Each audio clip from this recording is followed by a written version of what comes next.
Vous écoutez Les vestiges d'un meurtre, deuxième partie.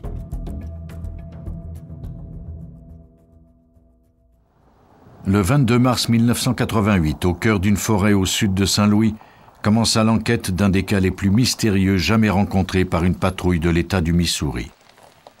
L'enquête portait sur des fragments d'ossements humains. S'agissait-il d'une sépulture ancienne ou des os d'une victime d'un meurtre récent? Il faudrait recourir aux technologies de pointe de la criminalistique pour élucider ce mystère. Les sergents Don Bezzelli, William Conway et D.W. Kreitz furent dépêchés sur la scène. J'ai reçu un coup de fil de la part du patrouilleur d'un camp scout qui m'a avisé qu'il avait découvert des ossements. Je me suis rendu à ce camp et il m'a conduit à l'emplacement de la tombe. Pendant près d'une semaine, Conway et Bezzelli fouillèrent le site avec soin. Les indices étaient rares. Un crâne et le maxillaire inférieur, quelques mèches de cheveux noirs, quelques os épars, dont certains étaient situés plusieurs mètres plus loin. D'autres portaient des marques de dents. Ils avaient probablement été rongés par des animaux. C'est une fosse peu profonde. Il ne semble pas y avoir beaucoup d'ossements. Nous avons découvert quelques os plus loin dans le périmètre qui font sans doute partie du même squelette. Il va falloir analyser tout ça. Nous n'avons pas grand-chose pour le moment. Mais plus l'enquête se poursuivait, plus on découvrait des indices, notamment un sac à provisions en plastique. Nous avons d'abord pensé que nous étions dans un cimetière indien. Mais quand nous avons commencé l'excavation de la tombe et découvert un sac à provisions fabriqué probablement entre 1979 et 1985, cela nous a réellement aidés.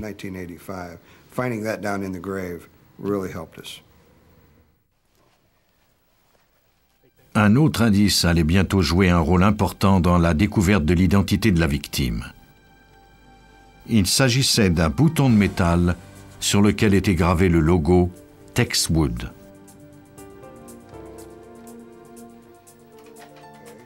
Les semaines suivantes furent décevantes pour Conway et ses collègues. L'enquête préliminaire révéla que les ossements provenaient d'une femme de 25 à 30 ans, mère d'au moins 2 enfants. L'identification de cette victime paraissait facile compte tenu que sa dentition était en excellent état. Le crâne et les dents qui ont été trouvés n'indiquaient ni carie ni obturation, ce qui est très rare chez les Nord-Américains. Nous avons ainsi pu éliminer plusieurs dossiers de personnes disparues. Ils contactèrent l'anthropologue légiste Michael Charney de l'Université d'État du Colorado, reconnu pour son talent à identifier des individus à partir de fragments de squelettes. Ses connaissances extraordinaires lui permettent de découvrir l'âge et même de reconstituer l'apparence physique d'une personne disparue. J'ai dit « Attendez une minute ». La première chose qui m'a frappé, c'est qu'il ne s'agissait pas d'une femme blanche. C'était une orientale, quelqu'un de souche mongoloïde, amérindienne, chinoise, japonaise, inuite ou quelque chose de genre. Charney avait tout de suite vu ce qui avait échappé aux enquêteurs. Les personnes blanches ou noires ont des visages relativement étroits et longs, alors que les peuples de Mongolie et d'Asie du Nord-Est ont des visages beaucoup plus larges. Pendant ce temps, les enquêteurs poursuivaient leurs recherches à partir des autres indices découverts dans la tombe. Leur attention était principalement axée sur le bouton et son étrange logo. Nous avons pensé que ce bouton serait facile à identifier à cause du mot Tex Wood qui était inscrit. Nous avons téléphoné au Texas dans l'espoir que quelqu'un là-bas saurait quelque chose. Nous avons trouvé toutes sortes de manufacturiers du nom de Tex ou Tex Wood au Texas, mais il n'y avait pas de lien possible avec le bouton. Finalement, nous avons contacté les douanes américaines et quelques heures plus tard, un agent de New York nous a rappelés. Et il nous a mis en contact avec un représentant de Tex Wood, une compagnie qui fabriquait des blue jeans à Hong Kong. On les surnommait les Levi's de l'Orient. Tex Wood distribuait ses jeans exclusivement en Asie. Ce sont des jeans plus étroits et dessinés spécialement pour s'adapter au physique des Asiatiques. Le portrait de la victime commençait à prendre forme.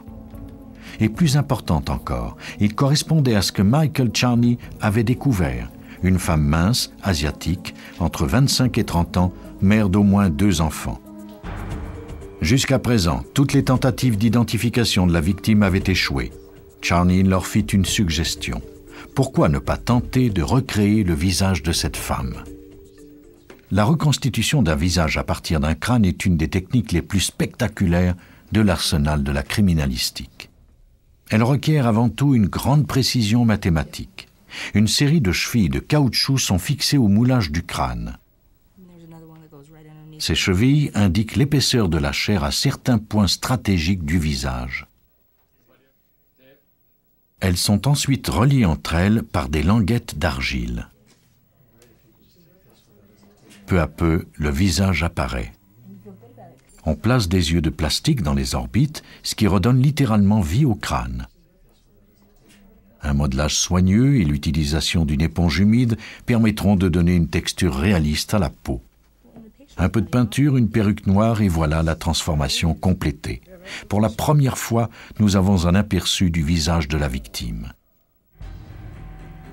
Quelqu'un pouvait-il maintenant reconnaître le visage reconstitué par l'équipe de Michael Charney? Le 24 août, on publia la photo du visage dans un journal de Saint-Louis. 3 jours plus tard, 2 personnes appelaient pour signaler avoir reconnu le visage. Il ressemblait à celui de Bon Chi Naihaus. Cette mère de 2 enfants était originaire de la Thaïlande.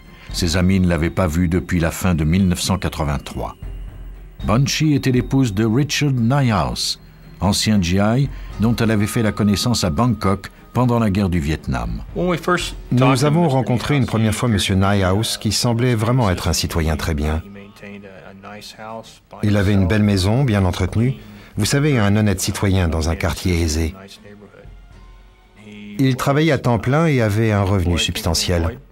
Il élevait ses 2 fils qui allaient à l'église et étaient de bons élèves. Naihaus justifia l'absence de sa femme en déclarant qu'après une série de disputes en décembre 1983, elle lui avait dit qu'elle le quittait, lui et leurs 2 fils, et retournait vivre à Bangkok. Les enquêteurs doutaient de la véracité de cette histoire. Il ne leur restait plus qu'à découvrir si la victime de la forêt était bien Bon Chi Naihaus. Il a été très coopératif. Il nous a même donné des photos de famille afin de nous aider dans notre enquête. Les photographies n'étaient pas idéales, mais Michael Charney fit son possible. Comme la photo avait été prise d'un certain angle, il fallait retrouver exactement le même. Malgré les difficultés qu'il eut à faire concorder le visage sur la photo et le crâne, Michael Charney fut bientôt convaincu qu'il s'agissait bien de Bon Chi. Quand nous avons appris que Charney avait réussi la superposition de la photo de Bon Chi Naihaus et du crâne que nous avions découvert, l'enquête a pris une toute autre tournure. Nous savions maintenant qui était notre victime, et nous avions un suspect en la personne de M. Naihaus. Les enquêteurs découvrirent rapidement une série de faits incriminants. Richard Naihaus et sa femme avaient de violentes disputes. Richard avait pris plusieurs jours de congé en décembre 1983, au moment même où sa femme avait disparu. Peu après, il avait divorcé et retiré le nom de Bon Chi comme bénéficiaire de son assurance vie. La police fit également une autre découverte. Nous avons appris qu'il avait été chef scout, ce qui le reliait directement au camp où nous avions découvert les ossements. Il avait été très actif dans le mouvement scout avec ses enfants pendant plusieurs années. Richard Naihaus était devenu le suspect numéro 1. Les enquêteurs décidèrent de le convoquer pour l'interroger à nouveau. Ils choisirent le moment avec soin. Naihaus était parti pour un week-end au camp des scouts, pas très loin du lieu où le corps de sa femme avait été enterré. Les agents informèrent Naihaus que les ossements découverts avaient été identifiés comme étant ceux de sa femme. Naihaus avoua qu'il avait poussé sa femme et qu'elle était alors tombée sur la tête. Lorsqu'elle l'avait menacé d'appeler la police, de le quitter et d'emmener les enfants avec elle, il s'était penché, avait placé sa main sur sa bouche et son nez et l'avait retenu ainsi jusqu'à ce qu'elle cesse de respirer. Il avait ensuite caché son corps dans un congélateur. La raison pour laquelle nous ne trouvions rien dans les dossiers informatisés, c'est qu'il n'a jamais signalé sa disparition.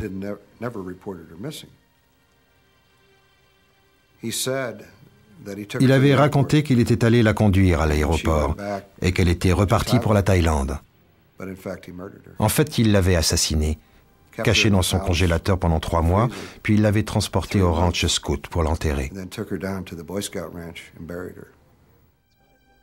Richard Niehaus fut accusé de meurtre au 1er degré. Il purge une peine à perpétuité sans possibilité de libération conditionnelle.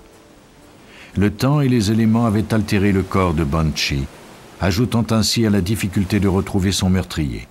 Mais parfois, il suffit de quelques heures pour perdre la piste à jamais.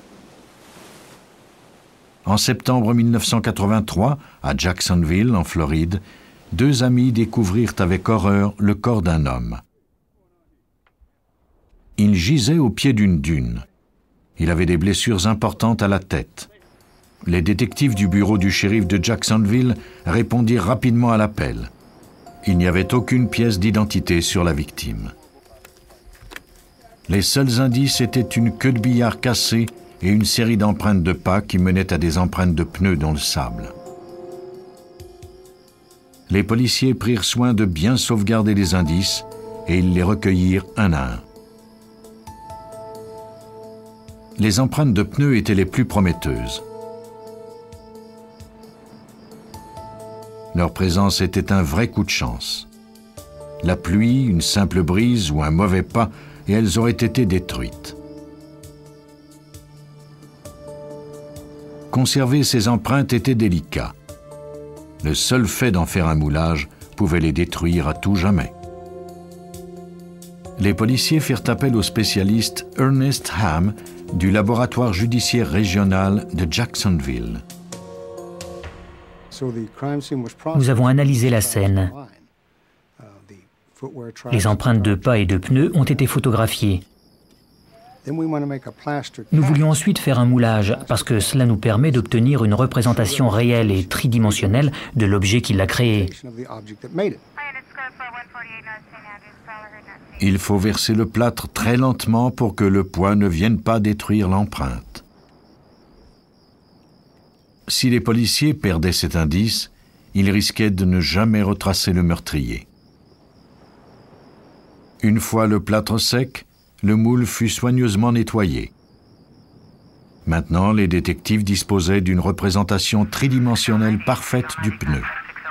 Les incrustations du pneu et les marques d'usure le rendaient unique. Pendant que Ham poursuivait ses recherches, un autre passant trouva un indice sur l'identité de la victime.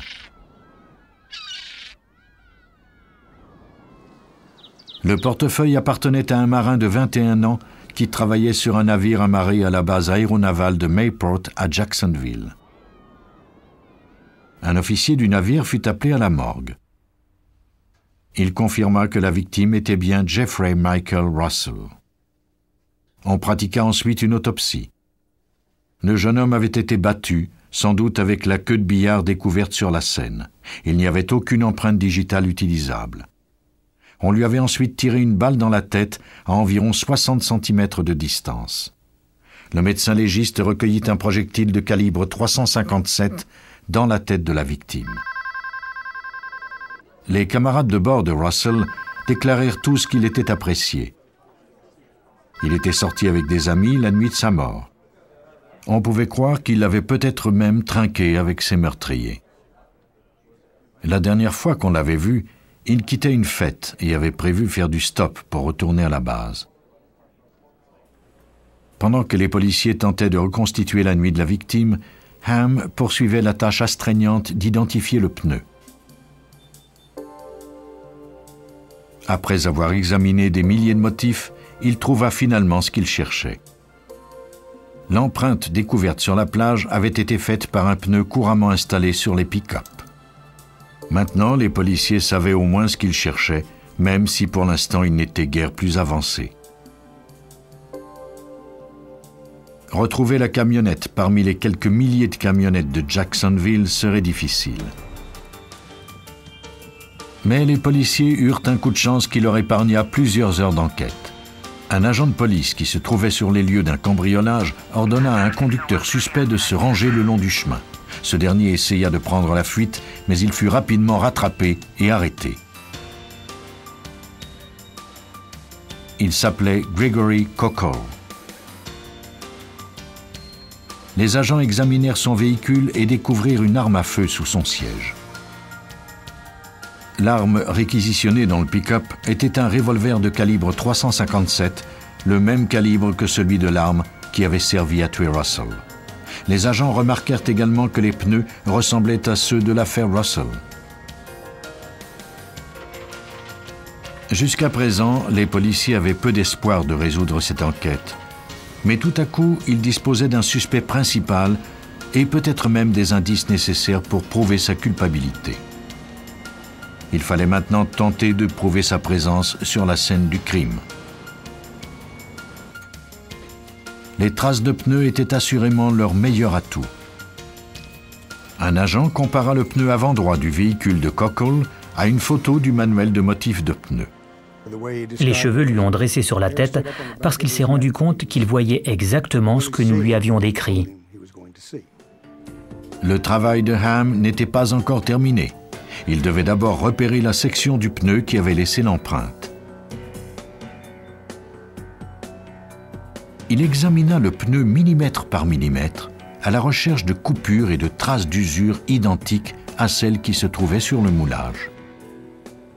Ces marques et ces rainures sont produites sur le pneu quand on roule avec le véhicule.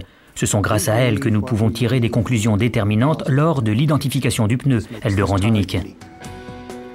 Chaque kilomètre parcouru depuis la nuit du meurtre avait cependant eu pour effet de causer de nouvelles marques d'usure et d'altérer les plus anciennes. Même si Ham disposait du même pneu dans son laboratoire, il était peut-être déjà trop tard pour l'identification. Le meurtrier pouvait encore s'en tirer. Peut-être que l'arme de calibre 357 de Cockle était ce qui leur permettrait de boucler l'enquête. Si cette arme était celle qui avait tué le jeune marin, les enquêteurs devaient prouver que c'était Cockle qui avait appuyé sur la détente. Ham procéda à 3 analyses pour tenter de prouver que l'arme avait servi à commettre le crime. Le premier examen est un examen visuel. Nous voulons nous assurer qu'il n'y a pas d'autres micro-indices sur l'arme avant de la soumettre à des traitements particuliers. Comme on lui avait tiré une balle à bout portant à la tête, il était possible que des tissus humains aient été projetés sur l'arme. Mais cet examen se révéla infructueux. Il n'y avait ni tissu ni sang sur l'arme. L'étape suivante consistait à y chercher des empreintes digitales. L'arme fut placée dans une boîte de verre scellée et exposée à des vapeurs de supercolle.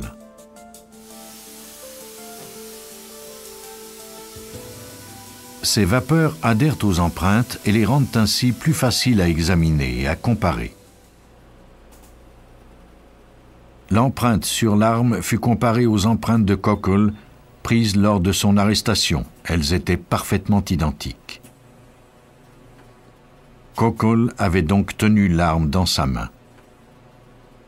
Pour l'instant, on n'avait pas encore établi que c'était bien cette arme qui avait tiré le projectile meurtrier. Il faudrait procéder à des analyses balistiques pour le vérifier. Le projectile obtenu lors d'un tir d'essai fut mis sous microscope pour être comparé au projectile qui avait tué la victime. L'analyste examine les rainures et les cloisons des 2 balles. Un moniteur vidéo lui permet de voir les marques qui se trouvent sur le plomb. Si les marques s'alignent correctement, cela démontre que l'arme a tiré les 2 projectiles. C'est précisément ce qui arriva. Les rainures et les cloisons sur les 2 balles étaient identiques. Les enquêteurs disposaient donc de l'arme du crime. La poursuite venait de compléter sa reconstitution. Les événements de la dernière nuit de Russell étaient de plus en plus clairs. Le marin faisait de l'autostop pour rentrer à la base lorsque Gregory Kokel et l'un de ses amis s'arrêtèrent pour le faire monter. Mais plutôt que de conduire le jeune homme à la base, ils se rendirent à la plage où ils l'attaquèrent et lui prirent le seul dollar qu'il avait en poche. Kokel lui avait ensuite tiré une balle dans la tête. Les crimes commis par des inconnus sont peut-être les plus difficiles à résoudre. Mais les marques sur les projectiles et les empreintes de pneus ont démontré hors de tout doute la culpabilité du meurtrier. L'analyse criminalistique a permis de les mettre en lumière et de valider l'enquête. L'arme était celle qui avait tiré le coup fatal. Les empreintes digitales appartenaient à l'individu soupçonné d'avoir commis le crime. Le fait qu'il s'agissait d'un meurtre gratuit, perpétré au hasard, influencerait certainement la sévérité de la sentence de Gregory Kokel et de son complice. Les sciences judiciaires avaient permis de prouver qu'il avait tiré la balle meurtrière. Il fut condamné à mort. Son ami fut jugé coupable de complicité pour meurtre et condamné à 14 ans d'emprisonnement. Pendant des années, seuls les indices les plus évidents pouvaient servir à la résolution d'un homicide. Aujourd'hui, les méthodes rigoureuses de cueillette d'indices et leur analyse par des experts permettent à la police de s'assurer que rien ne sera laissé au hasard.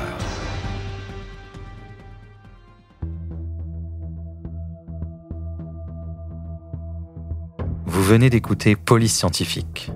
Si vous avez aimé ce podcast, vous pouvez vous abonner sur votre plateforme de podcast préférée et suivre Initial Studio sur les réseaux sociaux. Cet épisode a été écrit par Steve Zorn, Robert Whitehill et Robin Bates, et il a été réalisé par Rod Gardner et David Aycox. Police Scientifique est un podcast coproduit par Initial Studio et New Dominion Pictures, adapté de la série documentaire audiovisuelle New Detectives, produite par New Dominion Pictures. Production exécutive du podcast, Initial Studio. Production éditoriale, Sarah Koskiewicz et Astrid Verdun, assistée de Sidonie Cotier. Montage, Johanna Lalonde, avec la voix de Benjamin Septemours.